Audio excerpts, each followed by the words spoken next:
সেমিনারের সভাপতি, উপস্থিত প্রধান আলোচক, আমি এগুলো বলেছিলাম যে মাহমুদ ভাই যে জায়গায় আছে সে জায়গায় আমাকে কেন, আসলে উনি যে বক্তব্য দিয়েছেন এরপরে আমার মনে হয় না যে আমার মতো একজন বিশেষ বক্তব্য আপনাদের খুব একটা ভালো লাগে। কারণ জ্ঞানে গরিমায় কোনো দিক দিয়ে আমার সেরকম ইসলামিক জ্ঞান তো জ্ঞানে কোনো মানুষ না, আমি সাধারণ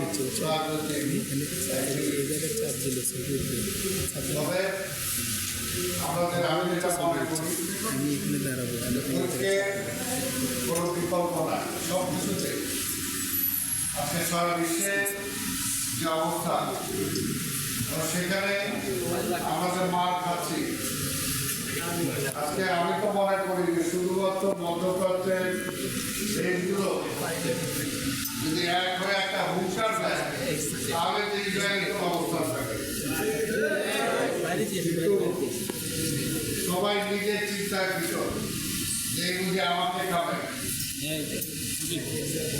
এটা তো ঠিক।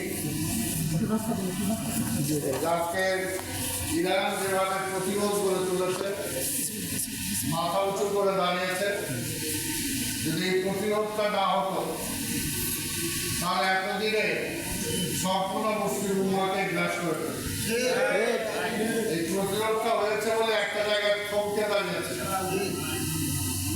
এখান থেকে আমাদের শিক্ষা গ্রহণ করতে হবে, আবার সামনের দিকে এগিয়ে যেতে হবে। সত্যিকার অর্থে যদি আমরা নিজেদেরকে মুসলমান দাবি করি তাহলে তো সবচেয়ে বড় যেটা আজকে মানবিকতার যে চরম লঙ্ঘন, আমরা বাঙালিরা আমাদের মধ্যে কিন্তু এই জিনিসটা আছে, মানবিকতাটা সবচেয়ে বেশি আমাদের মধ্যে প্রাধান্য পায়। যে কোনো অপরাধ হলে সে অপরাধটা আমাদের চোখে আমাদের মনের অন্তরে লাগে, সেটা মানুষ হিসাবে। ধর্ম তো আছে মানুষ হিসাবে। যে কারণে দেখেন দুইটা দেশ পাশাপাশি আমরা অবস্থান করি, সীমান্তের উপরে আমাদের ধর্মের মানুষের উপর কিরকম অত্যাচার হচ্ছে, কিন্তু আমরা কিন্তু এখানে আমাদের সেটার প্রতিবাদ বা সেটার বিরুদ্ধে আমরা কেউ কোনো প্রতিশোধ দিচ্ছি। কারণ এদের তো আমরা জানি এদের তো কোনো দোষ নেই। ঠিক এই বলবো আজকে সারা বিশ্বে আমাদের মুসলমানের একবার এই জন্যই দরকার যে নিজেরা বেঁচে থাকার জন্য এবং মানবিকতাকে ঊর্ধ্বে তুলে ধরার জন্য, অপরের উপরে জোর জুলুম চালানোর জন্য নয় যে আমরা ক্ষমতাবান হইতে চাই, অপর অন্যায় করা, জোর জুলুম করা, সেটা না। কিন্তু আজকে এই প্রতিযোগিতামূলক বিশ্বে যদি বেঁচে থাকতে হয় তাহলে নিজের শক্তি নিজে অর্জন করা ছাড়া কোনো বিকল্প নাই, কোনো বিকল্প নাই।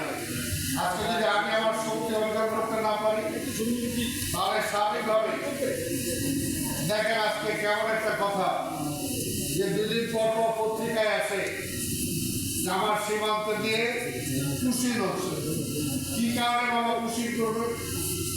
কি কারণে? যদি কোনো আমার অবৈধ যদি থেকে থাকে সেখানে যারা অবৈধ আছে তাদেরকে দেন না, নাম করা অবৈধ যারা আছে তাদেরকেও পাঠায় না, কিন্তু অবৈধতার নামে আজকে এই দেশটাকে অস্থিরতার দিকে ঠেলে দেওয়ার জন্য আজকে ষড়যন্ত্র চলছে, চক্রান্ত চলছে।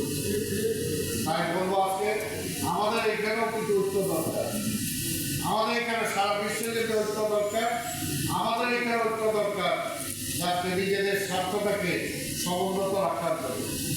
আমি মাহমুদ ভাই প্রথমে আমি বলেছি ওনার বক্তব্যের পর আর কোনো অ্যানালাইজ কোনো বক্তব্য আর এখানে হয় না। উনি পুরোটাই বলে দিয়েছেন এখানে এক্সেলেন্সি ইরানের অ্যাম্বাসেডর এখানে আছেন, অবশ্যই তার মাধ্যমে তার দেশবাসীকে আমরা শুভেচ্ছা জানাতে চাই, ধন্যবাদ জানাতে চাই যে তারা যে সাহস নিয়ে ক্যারিয়ারভাবে যে আজকে সারা বিশ্বের যে বিশ্ব শক্তি, আমি বলবো আমেরিকা না, সারা বিশ্ব শক্তির বিরুদ্ধে আজকে তারা লড়াই করছে। এই লড়াই করার মন মানসিকতা আল্লাহ তাদেরকে আরো দৃঢ় করুক, আরো সামনের দিকে তারা এগিয়ে যাক, এটাই আমরা চাই। কারণ আমাদের তো যদি বেঁচে থাকতাম, বললাম যে এখন বাংলাদেশেও যেটা হয়েছে যে আজকে মনে করছে মাহমুদরে ধরছে, আমারও তো ধরে না, দুদিন পরে কিন্তু তারও ছাড়ে না। সেই কারণে বলবো যে আজকে ইরাককে ধরছে, এর আগে ইরাককে শেষ করেছে, এর আগে আজকে সিরিয়াকে শেষ করেছে, এখন ইরাককে শেষ করতে পারলে এরপরে নিশ্চয়ই আরেকজন টার্গেট আছে, কেউ বাঁচতে পারবে না। ওইদিকে যারাই মনে করতেছে যে আমি একটু সেফ পজিশনে আছি, কেউ কিন্তু সেফ পজিশনে থাকবে না। সেই কারণে আজকে অবশ্যই আমরা বলবো যে আজকে মহাত্মাকে মূল্যবান কথাটা বলেছেন যে আজকে মেধা শক্তি আমাদেরকে কাজে লাগাতে হবে। এক সময় এই পৃথিবীর জন্ম থেকে মুসলমানরা সারা পৃথিবী চালিয়েছে মেধা দিক দিয়ে, মননের দিক দিয়ে, শক্তির দিক দিয়ে, সব কিছু।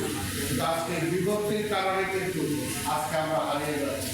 এই বিভক্তিটা যদি আমরা দূর করতে পারি, ঐক্যে জানারে আমরা আসতে পারি, তাহলে আমাদের এই শক্তিকে পরাজয় মানার কোনো কারণই হয় না, হারানোর কোনো শক্তি আমার মনে হয় পৃথিবীতে দেওয়া। আমি আজকের এই দিনে যে বক্তব্য হয়েছে তার বাইরে তেমন কোনো বক্তব্য না দিয়ে আপনাদের ধন্যবাদ জানাই। আজকে যারা অর্গানাইজ করেছেন, আপনাদের ধারণার কিছু নাই, মন ছোটো করার কিছু নাই। একদিন দেখবেন হয়তো আপনারা আজকে যে ডাক দিচ্ছেন তার বিশাল মহিলা একটা বিপদ সবাই ঐক্যবদ্ধ হতে হবে। কারণ আমরা এটা কারো ব্যক্তির স্বার্থে না, কোনো গোষ্ঠীর স্বার্থে না, এটা মুসলিম উম্মার স্বার্থে আজকে আমরা এটা করতেছি, যাতে সারা মুসলিম উম্মা আজকে এক হবে। এই দিনে আপনাদের এটার সাথে আমি নিজেকে একা